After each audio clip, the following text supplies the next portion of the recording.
Bienvenidos a la segunda temporada de Conversaciones por la Amazonía que queremos. Mi nombre es Criseida Román y en este episodio estaré conversando con Marta Rosero, autora líder del panel científico por la Amazonía y directora de inclusión social del Centro Global de Pueblos Indígenas y Comunidades Locales en Conservación Internacional. Hoy hablaremos sobre la importancia de las comunidades afrodescendientes y otros pueblos amazónicos, su conocimiento ancestral y su papel fundamental en la conservación de la biodiversidad y adaptación climática. Hola a todos y todas, mi nombre es Criseida Román. Soy formada en Ciencias Ambientales en la Amazonía peruana, trabajando con proyectos de cooperación internacional, con comunidades rurales, comunidades indígenas, promoviendo la agroforestería, la inclusión social y la economía circular. Actualmente realizo un programa de maestría en agroecosistemas aquí en Brasil y soy parte del Comité Asesor Juvenil. Hoy tenemos el honor de conversar con la doctora Marta Rosero Peña, autor líder del panel científico de la Amazonía, investigadora afrocolombiana con más de 3 décadas de experiencia trabajando con las comunidades afrodescendientes e indígenas en la Amazonía y en la región del Pacífico colombiano. Marta tiene un doctorado en Sociología Ambiental con especialización en raza e etnicidad por la Universidad de Florida, además de títulos en Ciencias Animales y Ciencias Ambientales. Ha colaborado directamente con comunidades afrodescendientes e indígenas para visibilizar y fortalecer su papel en la conservación de la biodiversidad y la adaptación al cambio climático. Su investigación reciente resalta la importancia de incluir a comunidades afrodescendientes en la toma de decisiones ambientales globales.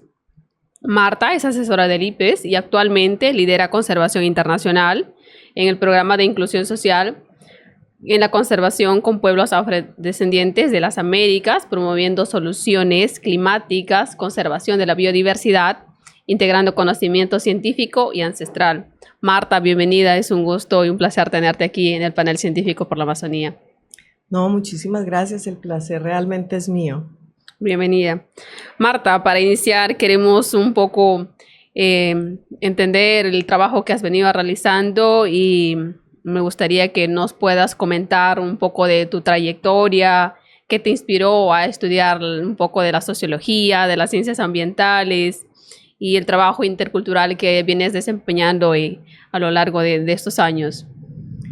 Bueno, lo que me ha llevado a mí a tener una trayectoria en conservación y los temas medioambientales, realmente ha sido mi trabajo con pueblos indígenas y pueblos afrodescendientes en Colombia, en Perú, en Ecuador, en Surinam, porque mi pregrado es en ciencias animales, en producción animal, zootecnia.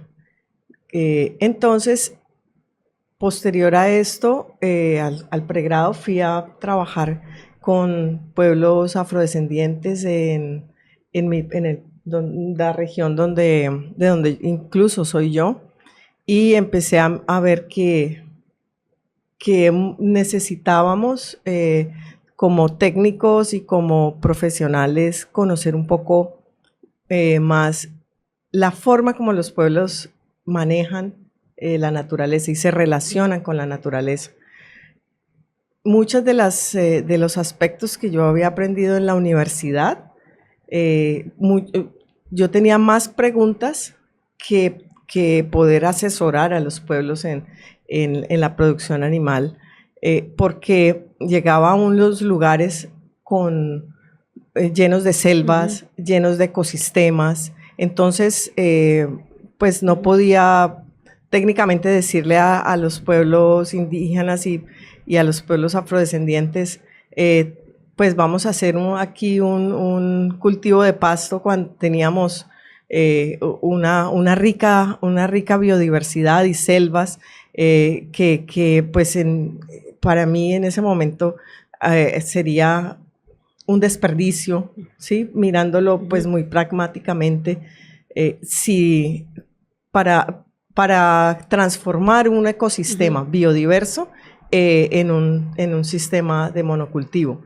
Entonces, pero empecé a mirar, a aprender de la forma como los pueblos afro y los pueblos indígenas manejaban esos ecosistemas y, y veía que son multiactivos y pues también se interconectan muchas de las actividades, entonces ahí por eso me gustó esa, digamos, esa aproximación, esa relación con la naturaleza y me animó a estudiar agroecología.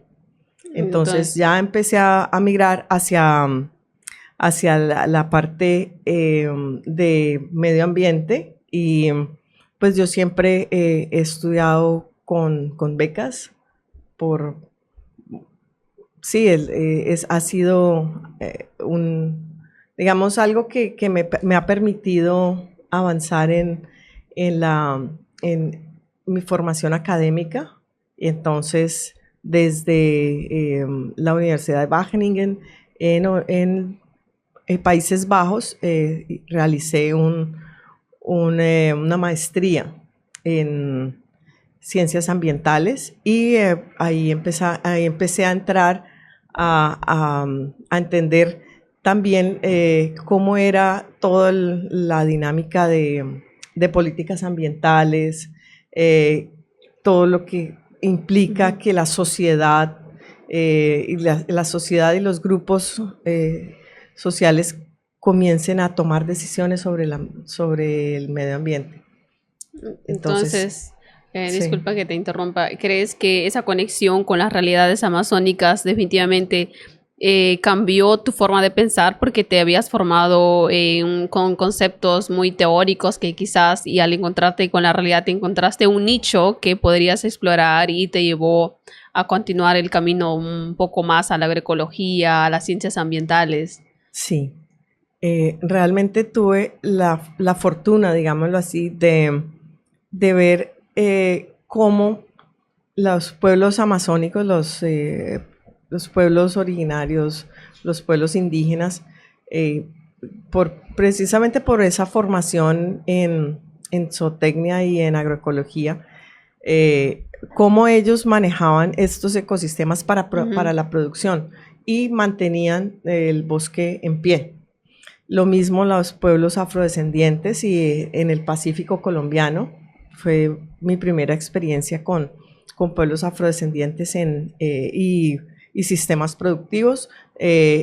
Después fui invitada a Surinam, donde tuve la oportunidad de ver a los pueblos marún o cimarrones o aquellas sociedades que llegaron de África, ya sabemos en qué situaciones de esclavización, pero que al llegar a las plantaciones migraron, se fugaron a la Amazonía. Como un refugio, la como Amazonía. refugio, Okay. sí, huyendo de sus captores. Entonces, eso pues, yo me sorprendí mucho con el manejo que tienen de las selvas, en las cuales se realizan muchísimas actividades de sustento. Entonces, eso me llevó a mí a ver que como técnica, que como ingeniera tenía que aprender mucho más de cómo se manejan esos ecosistemas. Buenísimo, Marta. Y quizás dentro de estos aprendizajes, trabajando con las comunidades, te tocó vivir así una experiencia que te marcó, porque en mi caso también inicié aprendiendo y enseñando un poco de prácticas agroecológicas y mi primer reto fue de que me encontraba a capacitar personas de 40, 50 años, donde todos eran hombres y yo era una mujer de 22 años intentando enseñarles. Sí, con esa anécdota también me hace recordar algo muy, muy simpático, y es que muchos de mis compañeros, de mis colegas y las instituciones en las cuales trabajaban, los enviaban digamos, de los Andes hacia la Amazonía a capacitar, y lo pongo entre comillas, a capacitar a los pueblos indígenas. En ese momento los pueblos afrodescendientes no estaban visibilizados y como, digamos, pueblos que hacen parte también de la Amazonía. Entonces, mis compañeros fueron y los mandaban de sus organizaciones a capacitar a los pueblos indígenas. Mis compañeros eran agrónomos, zootecnistas, forestales, y cuando llegaban, sobre todo los agrónomos allá, quienes estaban allí como, digamos, audiencia de sus cursos, eran las mujeres indígenas. Entonces, pues estamos acostumbrados a ver que la agricultura es más masculina, digamos, en otras regiones, y allá y tenían, o sea, el manejo y la relación con las mujeres, pues había que pedir permiso, seguir ciertos protocolos. Entonces, también eso me enseñó que nosotros, desde donde somos educados, necesitamos también muchísima contextualización de hacia dónde vamos a trabajar o con quién nos vamos a relacionar y cómo.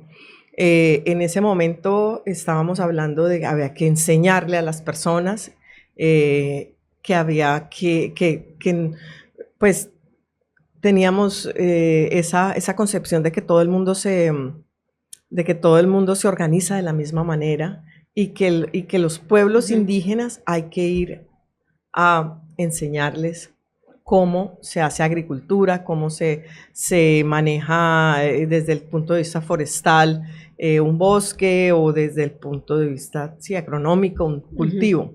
Entonces, eso es supremamente importante, que eso me cambió a mí mucho la mirada, y me dio algo que es esa responsabilidad de cuando tú llegas a esos lugares, es tu responsabilidad ver mucho más ampliamente y holísticamente. Sí. Eso significaba muchas veces romper paradigmas, o muchas ocasiones cosas que en la facultad nunca nos enseñaron y que teníamos que aprender de las comunidades y tratar de integrar ambas, ¿no? Entonces, sí. Marta, y a partir de esa experiencia trabajando con la Amazonía, actualmente, ¿cuál es tu investigación que está resaltando, que consideras que es una oportunidad para visibilizar más a estos pueblos? Bueno, en este momento estoy trabajando por la posibilidad que los pueblos afrodescendientes puedan participar de las decisiones de espacios como las COP. Y eso lo hago desde un punto de vista de la contribución de los pueblos afrodescendientes a las Américas.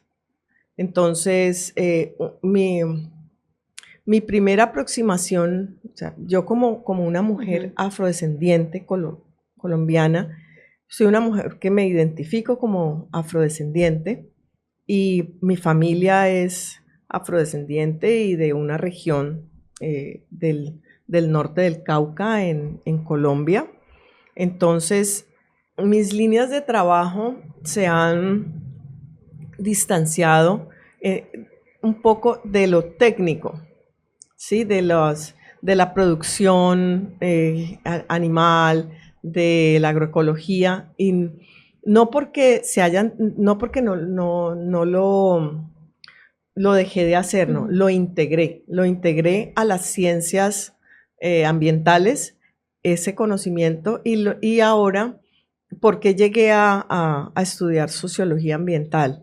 Porque es precisamente las decisiones que tomamos en en los territorios, las decisiones de los diferentes grupos sociales también están generando problemas ambientales, pero esos problemas ambientales también están generando problemas sociales, ¿sí? Entonces, es así una cadena de eventos cuando tú tomas una decisión. Y esas decisiones se toman tanto en los hogares, individualmente como en los hogares, las empresas y también en los territorios como la Amazonía.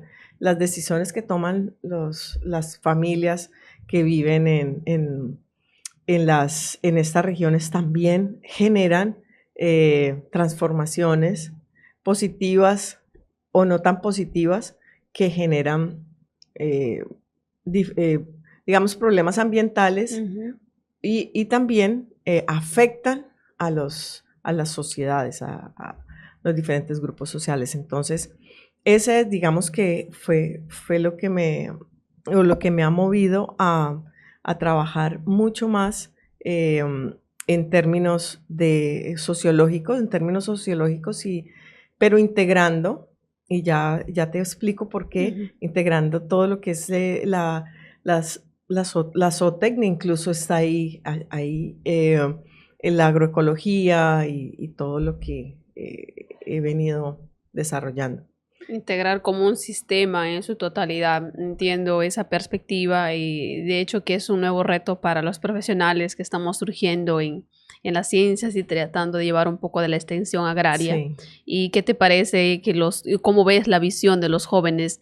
Porque muchos están estudiando economía o están estudiando sociología o derecho, pero a nivel de la implementación propia no podemos hablar solamente de economía si no vemos la parte sociológica de los pueblos, ¿no? Entonces, ¿cuál es tu perspectiva de los jóvenes? ¿Cómo podríamos integrar o cuál es tu recomendación?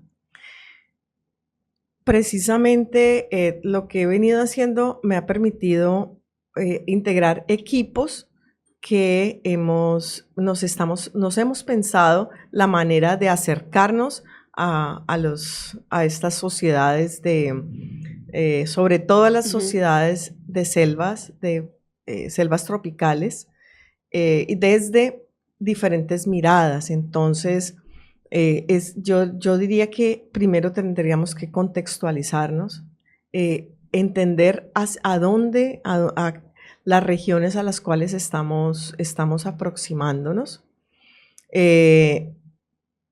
También entender que son las sociedades de los bosques, de las selvas, tienen unas lógicas muy diferentes a las lógicas que nosotros podemos tener en la zona andina. Y esas lógicas obedecen también a cómo son esos contextos donde han venido desarrollándose como pueblos, ¿sí? Entonces, es muy importante contextualizarse y llegar. Siempre he tenido a mis estudiantes y tenemos digamos, una propuesta de trabajo previa con profesionales de diferentes carreras y disciplinas que van a acercarse a estos contextos para acercarse de manera pertinente. Para acercarse y eso, ¿qué significa? Que nosotros tengamos la valentía de poner lo que hemos aprendido en las universidades, ponerlo acá y a un ladito mientras aprendemos de ese contexto donde llegamos. Antes de yo llegar a enseñar o a traer una idea nueva, es primero miremos cuáles son las lógicas de esos contextos. Estamos en el trópico y cada sociedad, hay una gran diversidad, no solo biológica, sino también una diversidad cultural y también muchas formas de ver el mundo. ¿Sí? Las cosmovisiones, podríamos decir. Sí, la manera de ver el mundo es bastante, puede ser tan diversa como el lugar donde estamos, donde vamos a a trabajar. Entonces eso le diría a los jóvenes. Y en cuanto a lo que, a lo que vengo investigando, vi, y sobre todo cuando fui a Surinam, y soy una mujer afro en el Pacífico, es la forma como los pueblos afrodescendientes manejan también los ecosistemas que habitan. La forma como los pueblos afrodescendientes manejan los ecosistemas que habitan. Y yo encontraba unas similitudes muy grandes entre los pueblos del Pacífico colombiano que están en la parte occidental, en la parte occidental de Colombia, y los pueblos cimarrones de Surinam.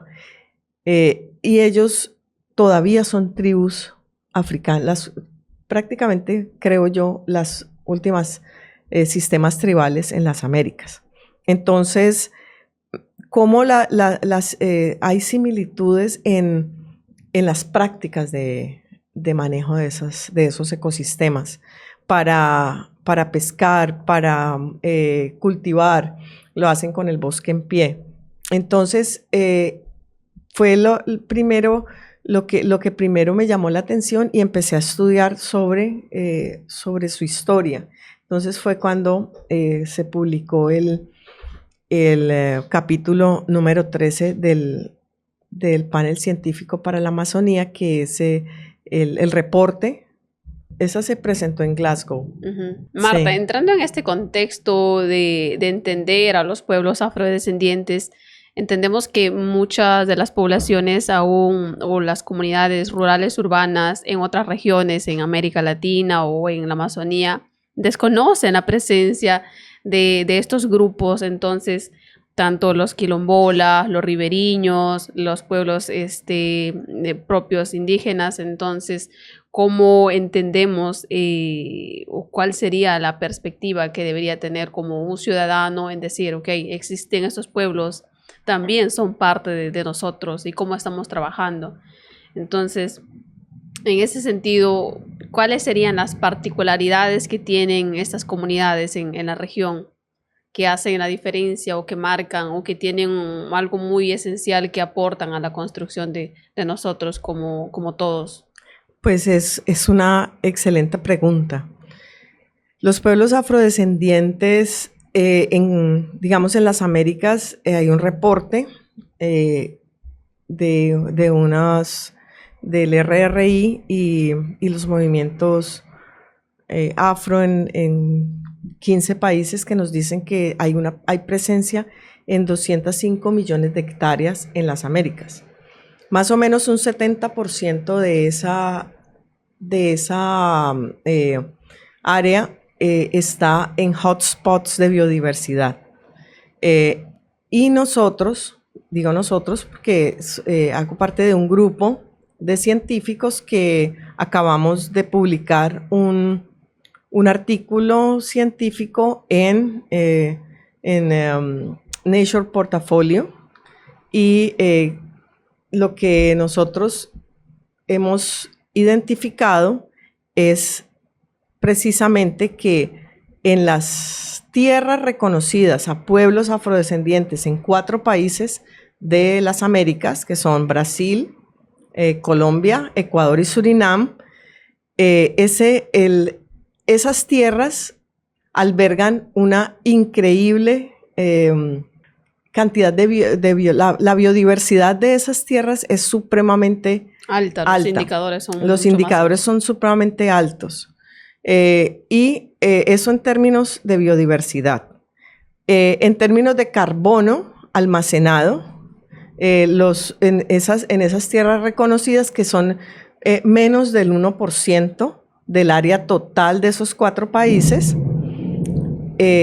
alrededor de 9.9 millones de hectáreas han sido reconocidas a los pueblos afrodescendientes, aunque ellos están, como dice ese otro reporte, en 205 millones de hectáreas, ¿sí?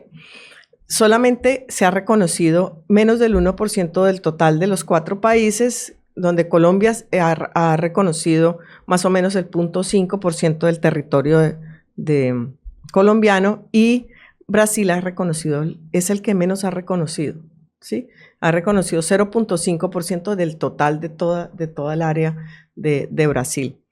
Pero en esas tierras comparadas tan poquitas, tan pequeñas, donde encontramos un gran aporte digamos, al cambio climático. ¿Por qué? Porque hay una gran cantidad de carbono acumulado en estas tierras, que son más o menos unas 488 megatoneladas. Se ha cuantificado. Nuestro estudio es un estudio cartográfico, un análisis estadística inferencial y un análisis histórico. Entonces, en ese estudio, lo que nosotros también identificamos es que en las tierras afrodescendientes hay menos deforestación, presentan menos deforestación que en las áreas que nosotros realizamos el análisis, que es un análisis comparativo. O sea, comparado con áreas que son protegidas, que están protegidas, estas áreas de los pueblos afrodescendientes presentan menos deforestación, ya sea que estén al borde, que estén traslapadas con estas áreas de alta protección, o que estén por fuera. Esto que nos indica que los territorios de los pueblos afrodescendientes están cumpliendo un rol muy importante, precisamente para que para poder luchar contra el cambio climático, y además son unos territorios que albergan o son refugio de biodiversidad. Nosotros en el análisis cartográfico identificamos 4.000 especies diferentes de vertebrados en esos 4 países, y de las cuales unas 370 están en la lista roja de la IUCN. Entonces, son refugio de biodiversidad. Entonces, por ambos lados estamos viendo que los indicadores son supremamente altos, y pues el estudio estadísticamente puede decirnos que ese manejo, digamos, esa baja deforestación, sí es debida al manejo que dan los pueblos afrodescendientes. Es decir, la estadística inferencial nos dice que es debido al manejo que dan los pueblos afrodescendientes a esos territorios, y no porque haya, por ejemplo, un accidente geográfico o climático. No, es por su manejo. Entonces, el tercer análisis que hicimos nosotros ahí es el análisis histórico, y ese se liga con el capítulo 13 del panel científico para la Amazonía. Entonces, nosotros nos preguntamos, bueno, ¿y por qué después de 500 años de estar en las Américas, los pueblos afrodescendientes aún conservan en estos 4 países estos indicadores tan altos de biodiversidad, de carbono irrecuperable y baja deforestación en sus territorios? Buenísimo, Marta. Entendemos que toda esta importancia de los pueblos que vienen trabajando, y ahora entrando un poco en los contextos de retos y entender también la parte política, que aún falta mucho por incidir en el reconocimiento, como usted menciona. ¿Cuáles crees que son los retos más fuertes que tienen las comunidades afrodescendientes para ser reconocidos? ¿O cuál sería la parte que tendríamos que quebrar en el sistema para que realmente seamos reconocidos? Bueno, esa también es una pregunta que tiene muchos retos también para responderla. Bueno, habría que empezar a preguntarse dónde está ocurriendo realmente la mitigación. para precisamente lo que estamos aquí discutiendo en la COP30. ¿Dónde está ocurriendo realmente la mitigación? Y creo que nuestro estudio está diciendo, está mostrando que la mitigación también está ocurriendo en los territorios afrodescendientes. Lo que pasa es que, y en los territorios indígenas, por supuesto. Entonces, ahí lo que nosotros tenemos que entrar a mirar es quién está tomando las decisiones sobre lo que debe hacerse o no, y en las decisiones de financiamiento, ¿sí? Y cómo pueden los pueblos afrodescendientes y también los pueblos indígenas, obviamente, acceder a ese financiamiento para poder continuar con lo que vienen haciendo. Un reto muy, muy, muy grande es poder mostrarle al mundo la contribución de los pueblos afrodescendientes a la conservación de la biodiversidad y al manejo para el cambio climático. ¿Por qué mostrarle al mundo? Porque este es un estudio que acaba de salir. Hay muchos esfuerzos que se vienen haciendo por parte de organizaciones para poder mostrar dónde están los pueblos afrodescendientes, pero entonces la contribución para CO2, ¿sí? Que es lo que habla el estudio del CO2, del carbono irrecuperable, que es el carbono que si hay actividades antrópicas que liberen ese carbono a la atmósfera, por ejemplo, si deforestamos, por ejemplo, el carbono se libera a la atmósfera o alguna otra actividad antrópica, ese carbono no se puede recuperar en los 50 años que necesitamos, que nos hemos propuesto para los objetivos globales de conservación y cambio climático. Correcto. Marta, entendiendo estas perspectivas, ¿cuáles consideras que han sido tus estrategias o tus estrategias a nivel organizacional que han sido muy efectivas y promover el liderazgo en estas comunidades? Cuento un poco parte de mi experiencia, cómo hacíamos que productores rurales en Perú, en la Amazonía, traten de integrarse un poco y sean parte también de que la deforestación en esos espacios tiene que cesar, tiene que terminar, y que esas comunidades y las unidades productivas tendrían que volverse ya ciclos de sistemas agroforestales, implementar la parte de la sociobioeconomía, la economía circular en las cadenas de valor. Entonces, desde mi trabajo considero que esa fue mi estrategia para contribuir a la mitigación del cambio climático a nivel global, entendiendo de que esas acciones hacen parte o suman para hacer una bola más grande, ¿no? Entonces, y quizás a nivel de las comunidades que usted trabajó, ¿ha tenido alguna de las experiencias con las comunidades que han hecho algo muy específico y ha marcado o tiene una posición que consideras que quizás se puede escalar, se puede replicar en otros países? Sí, claro. Yo estoy trabajando de los 4 países del estudio, estamos trabajando en 3 países, Colombia, Ecuador y Surinam. Una de las estrategias que estamos empleando es que la ciencia, primero que todo, se pueda hacer con las comunidades.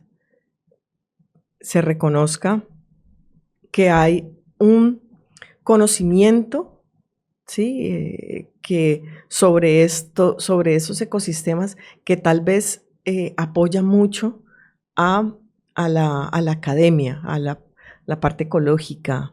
Es cómo ese conocimiento puede entrar en diálogo, ¿sí? En un diálogo respetuoso, en un diálogo horizontal.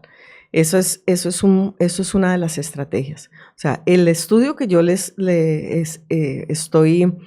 estoy describiendo se hizo con pares, con colegas de ciencias de universidades. Esto es un estudio que fue de alto nivel, pero los estudios, estamos desarrollando también estudios y haciendo ciencia con las comunidades. Entonces ya empezamos a trabajar todo lo que es bioeconomía, pero no teniendo en cuenta solamente el enfoque de commodities, sino la producción y la economía, la multiactividad. Una comunidad afro, una comunidad indígena no solamente se dedica a una sola cosa, a café o a cacao, sino a los otros productos que dan la diversidad familiar. Exacto, cuál es la economía familiar. Y vemos que en una sola persona o una familia se dedica, o sea, maneja varios ecosistemas, y en esos ecosistemas, tanto mujeres como hombres, como jóvenes, manejan y hacen diferentes actividades que le generan ingresos monetarios y no monetarios. Otra estrategia, y a mí me gusta hablar mucho de las estrategias locales primero, locales y allá en el territorio, es en el caso de los pueblos afrodescendientes, que ellos conozcan realmente y vean cómo han contribuido y están contribuyendo a todo lo que estamos hablando aquí, a la biodiversidad, a la conservación de la biodiversidad y lo importante que son ellos para las acciones contra el cambio climático. Pero también que comprendan y es lo que hace rato quiero decir, y es nuestro tercer análisis, que es el análisis histórico. Los pueblos afrodescendientes llegaron aquí desde hace más de 500 años, ¿sí? Desde 1500 para acá. Y nosotros siempre estamos pensando, no, ellos vinieron a hacer trabajo pesado. Incluso tú ves los mapas del intercambio colombino, que siempre hay una flecha desde las Américas hacia Europa y otra de Europa que fue de las Américas a Europa y que vino de Europa a las Américas, ese intercambio.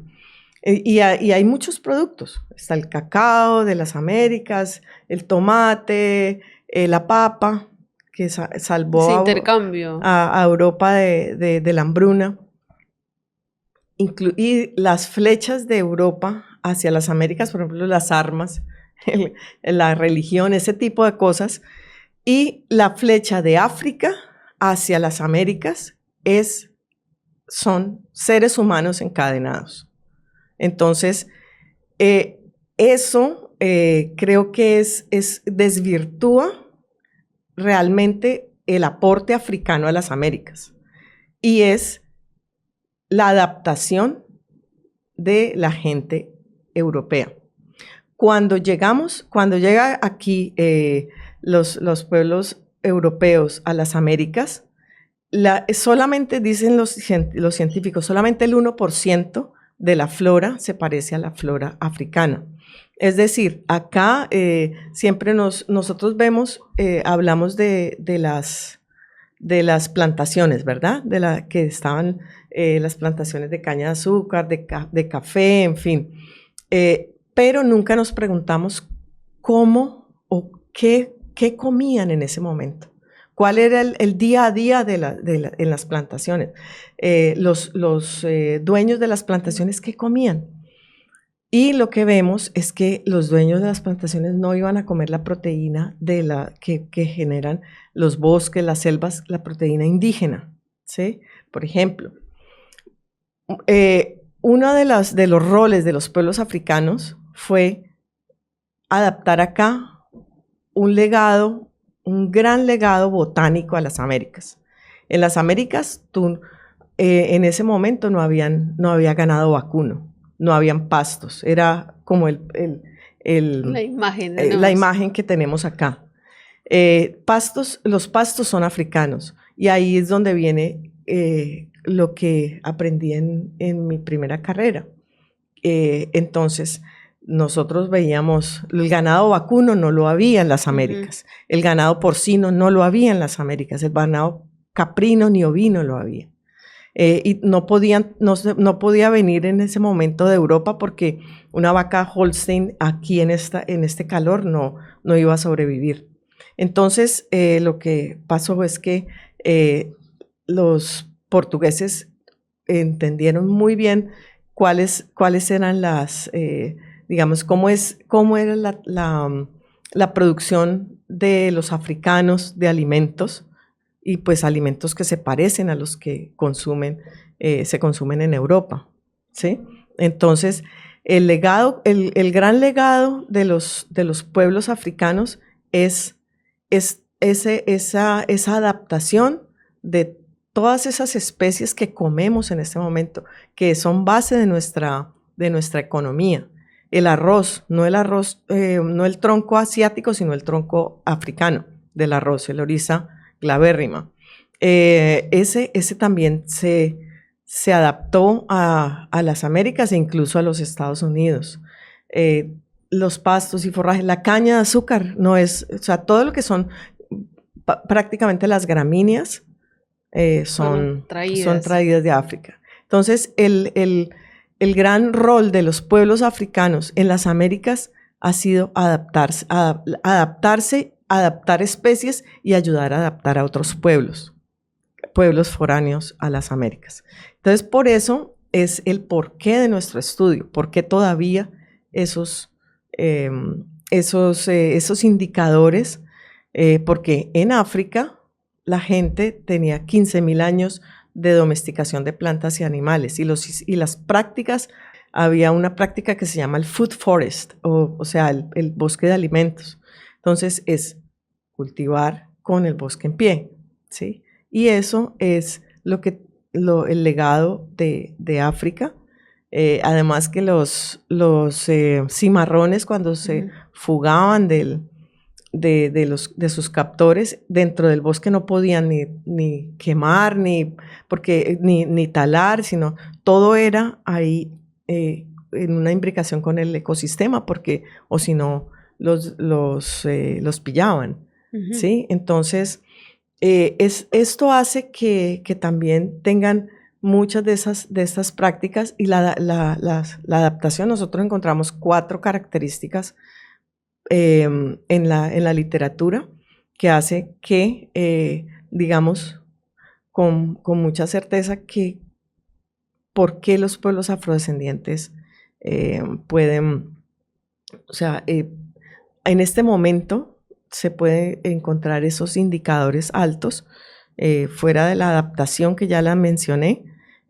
Son sistemas, los sistemas productivos son multibiodiversos, son biodiversos y multiestrata.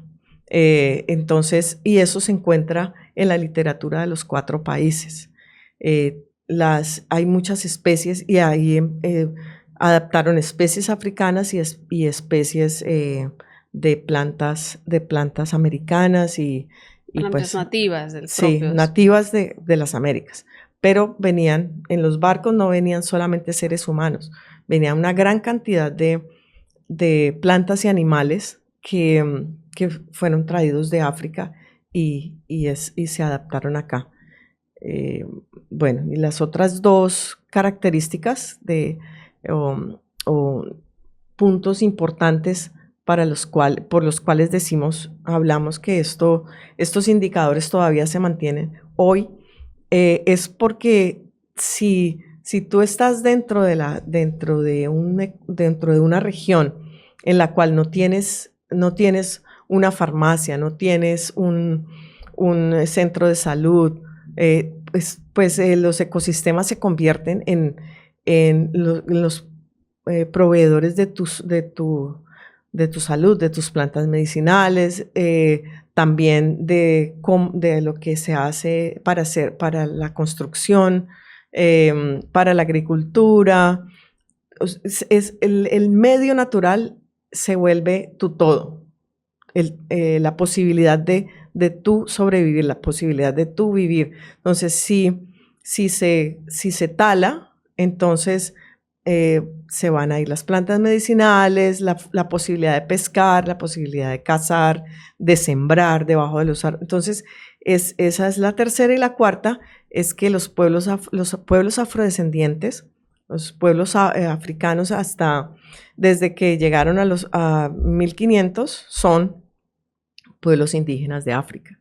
¿Sí? Entonces, su relación, su cosmovisión, su relación con la naturaleza es muy similar a la de los pueblos indígenas de las Américas. La relación con la naturaleza es una relación también sagrada. Sus deidades están en el mar, en los ríos, en el bosque, en la selva, y muchos de ellos son hijos del monte. Así como los pueblos indígenas son hijos, la anaconda o Las ¿sí? leyendas, Entonces, de los mitos de origen, sí, los mitos de origen africanos, hay uno que son de los hijos del monte. perfecto. ¿Vale? Creo que nos has dado un poco parte de nuestra segunda pregunta sobre la visión de la importancia amazónica. Creo que nos inspiraste mucho en esta parte de que cómo inclusive últimamente estuve estudiando lo de los procesos de domesticación entre Europa, Asia, África y cómo la Amazonía se ha hecho como un laboratorio de adaptación. Inclusive tenemos muchos informes de procesos de domesticación de especies, pero antes de las etapas de colonización existía mucha riqueza de plantas domesticadas, que estas plantas domesticadas requieren manejos y cuidados por el hombre, y cuando ocurre la colonización, estas plantas dejan de recibir cuidado, entonces se pierde parte de la genética, y como con los pueblos que resistían han tratado de mantener también la diversidad genética de las especies, ¿no? Entonces eso es algo que necesita ser revisado por los que estamos haciendo ciencia para entender que la Amazonía es parte de eso, de esa construcción entre diversas culturas.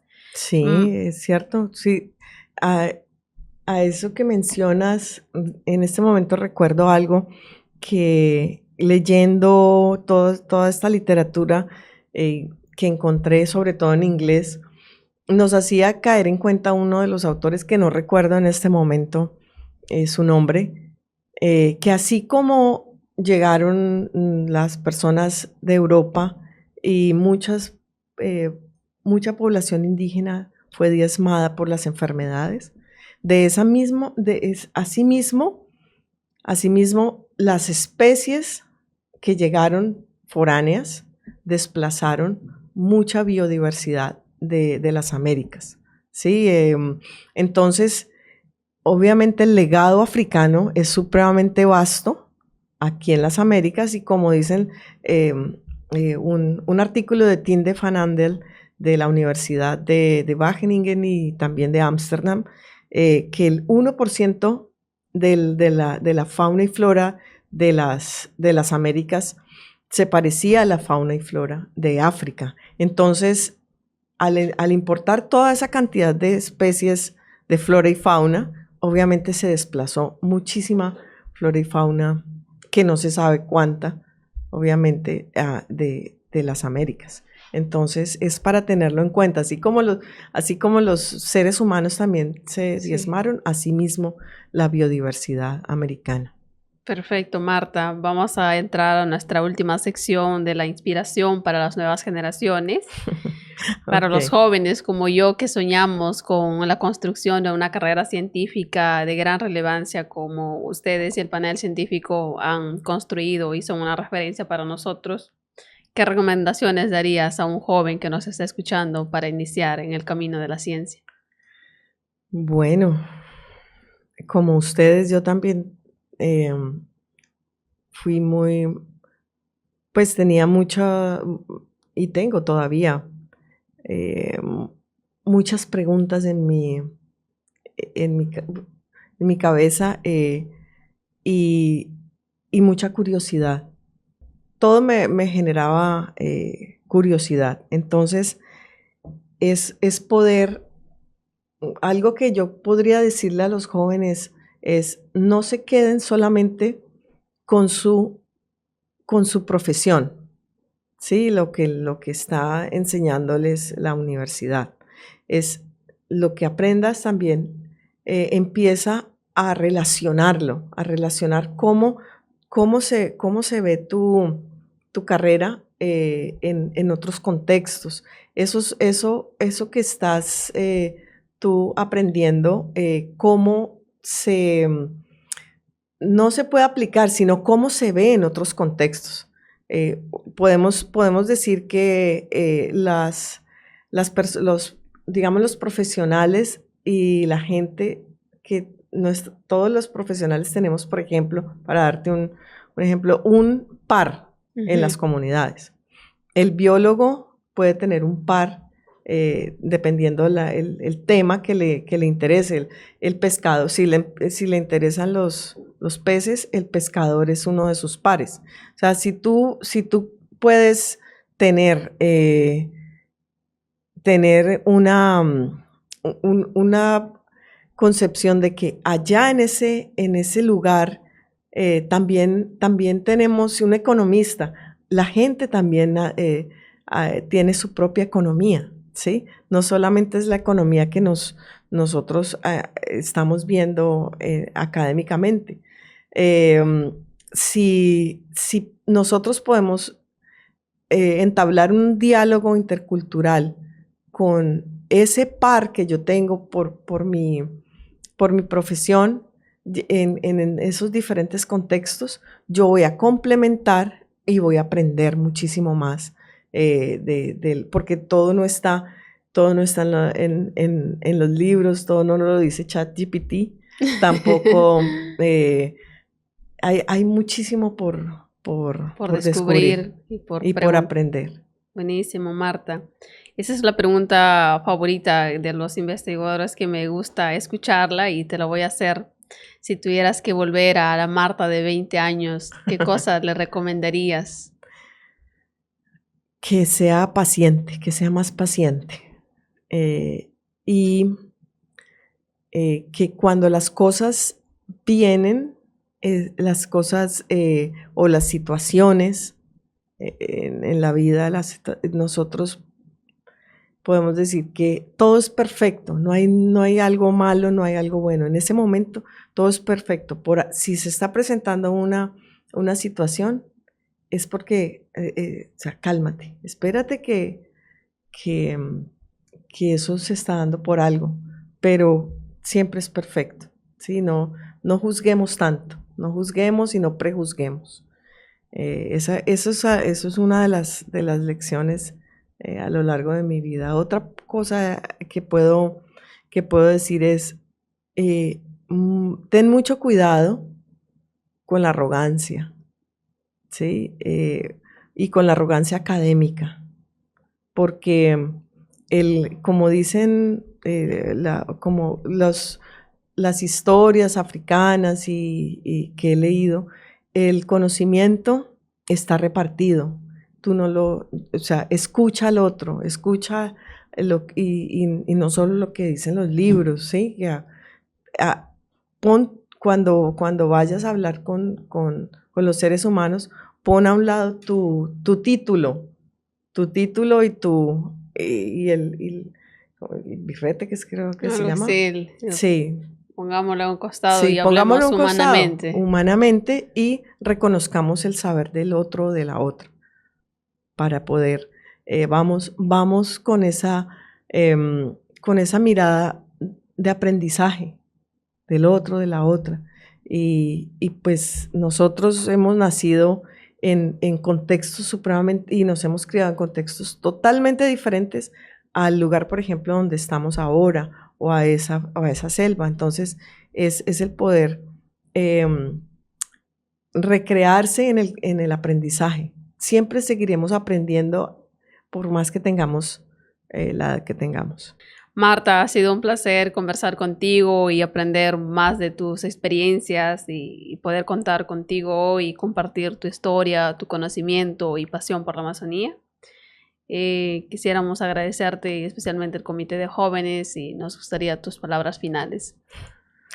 Bueno, mis palabras finales para los jóvenes. Primero quiero decir que el panel científico para la Amazonía, integrando a los jóvenes, para mí es un hit. Es excelente lo que es esta iniciativa, porque no solamente está el relevo generacional, sino también una mirada fresca a la nueva, digamos, a nosotros mismos o nosotras mismas que venimos por varias décadas trabajando en estos temas, y que ojalá que ese nuevo aire le imprima también un nuevo aire a la vieja escuela de conservación, que nos pone a los seres humanos un poco aparte de la ecuación y de la ecuación de la conservación. O sea, nosotros hacemos parte del ecosistema también. Entonces, ojalá los jóvenes nos puedan enriquecer mucho más esa nueva concepción. Perfecto, Marta. Muchas gracias, y a todos los que nos escucharon, gracias por acompañarnos en este episodio. Hoy tuvimos a Marta conversando un poco más de la Amazonía, y muchas gracias por acompañarnos.